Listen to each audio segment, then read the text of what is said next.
amigos, di acara kita kali ini aku mau ngajakin kalian ke salah satu pabrik wine tertua di Kanari dan satu dari 10 pabrik wine tertua di Spanyol. Penasaran seperti apa? Ikutin terus.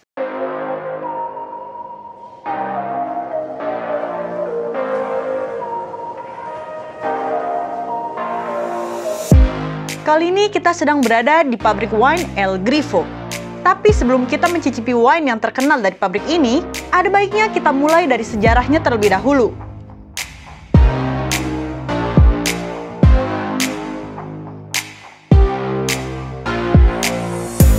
Tahun lalu, bagian sentral dari pulau ini yang mana merupakan area paling subur di Lanzarote, terkubur oleh erupsi gunung berapi yang berlangsung selama 6 tahun. Semuanya terkubur oleh lava dan abu vulkanik. Hingga akhirnya, para petani mencoba untuk menggali lapisan vulkanik tersebut hingga sampai di tanah asli pulau ini untuk memulai bercocok tanam. Kebanyakan, mereka menanam pohon buah dan salah satunya adalah pohon anggur.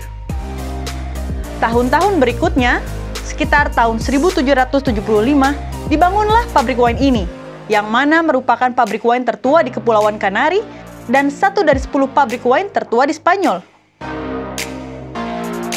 Jadi tadi dijelasin katanya si pabrik wine ini berdiri sejak abad 18.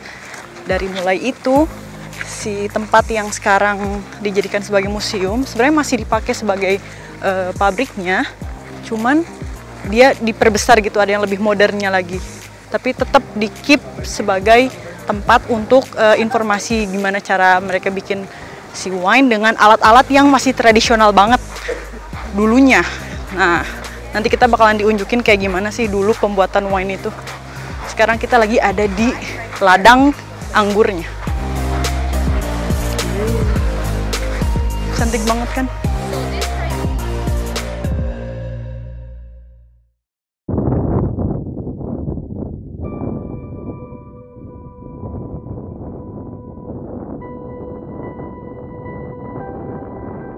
Hal yang menarik dari ladang anggur di sini adalah cara mereka bercocok tanam.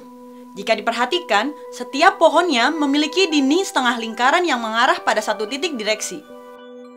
Karena di pulau ini, angin selalu berhembus pada satu arah.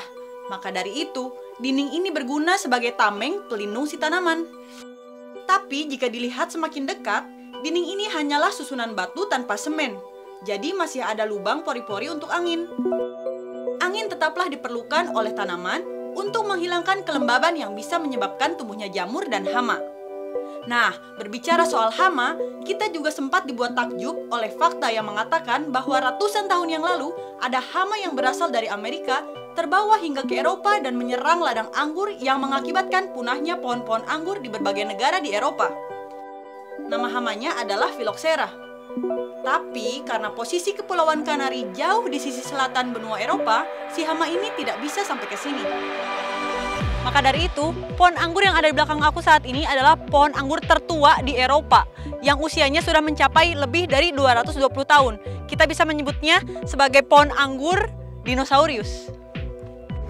Sekarang hal yang paling ditunggu-tunggu oleh semua orang, yaitu nyicip-nyicip si wine-nya. Explaining, I'm going to present you the 4 wines that we have here, right here on the table, and everyone can choose 2 wines. It's a tasting of 2 wines per person. But now a good tip: if you find someone to share your glass with, then everyone can choose 2 wines and you can try all of them. Oke, kita pas 2 orang jadi bisa nyobain 4-4-nya.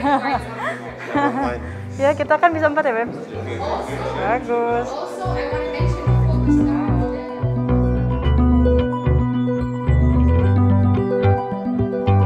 Nah, ini yang tadi kita baru coba, ini adalah Rosado de Lagrima. Ini tuh lebih ke aroma yang lebih fresh dan ada poin kayak asam-asam gimana gitu. Dan ini bagus buat makan pasta atau makanan-makanan yang nggak terlalu spesies. Is it dragon? No. Sorry? Dragon? The dragon. This is what I wanted to hear because this is what most people think. A phoenix. Very interesting. But it's Makes not sense. a phoenix. It's not a dragon. This is a griffin, a mythological animal part lion. And a myth says that this animal was the pet of the wine god Bacchus. Okay. But my favorite detail of the bottle design, if you want to take a look at the bottom, there's a little bouquet volcano inside of every bottle. Oh iya benar. Yang ini salah satu dari anggur merahnya mereka. Ini adalah Tinto Lista Negro. Aromanya lebih kuat dan kayaknya lebih lebih kelihatan lebih pekat gitu si wanginya. Warnanya cantik banget. Lihat di matahari.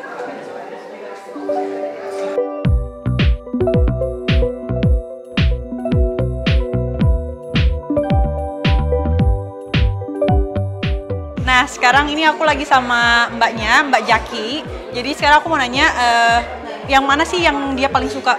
So, which one you prefer from the collection of the El Grifo? Which one that for you is the most? It's difficult to say because I'm a big fan of the Malvasia wines. Malvasia Volcanica, our local grape.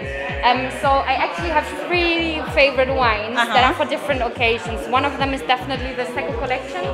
It's something I like to drink on its own. It's definitely my favorite. Yes. But the top 2, my 2 favorites where I can't decide which is the favorite is the semi-sweet one. I love it. It's so like easy to drink. Cesar Manrique? Yes, it's so easy to drink that it's dangerous, I can tell you that. Yeah, the next day you will have a resaca. Because you will finish the bottle without noticing. You would just keep on drinking because it's like juice. It's so good. It's like a mango juice, no? Yes. But also, my second favorite is the Malvasia de Elias. If you want, I can give you now a little bit to try. It's a little bit because like an old before we Chardonnay. don't try this taste. Okay. It has more body than the Seco collection, more structure, it's a bit more elegant. Okay. If you want, we can go to the little bar and then I will give you a little bit to try. Okay, Sounds thank good? you. Kunjungan kita ke Bodega El Grifo hari ini sangat menyenangkan. Bisa belajar banyak tentang wine. Dan salah satu hal unik lainnya, tanaman di ladang ini tumbuh tanpa perlu disiram air seperti ladang di tempat-tempat lain. Dan kita juga beruntung karena bisa mencicipi 5 jenis wine terkenal mereka yang rasanya luar biasa. Tapi jujur, favorit aku yang semi dulce, sama seperti Cesar Manrique, seniman yang juga turut serta mendesain logo dari Bodega El Grifo ini. Berbicara tentang Cesar Manrique, beliau adalah seniman paling penting dan terkenal sekali. Kalau kalian mau tahu lebih jauh tentang Cesar Manrique, jangan lupa subscribe karena kita akan upload video tentang beliau yang pastinya bakal seru dan nambah info. Terima kasih sudah nonton dan sampai jumpa!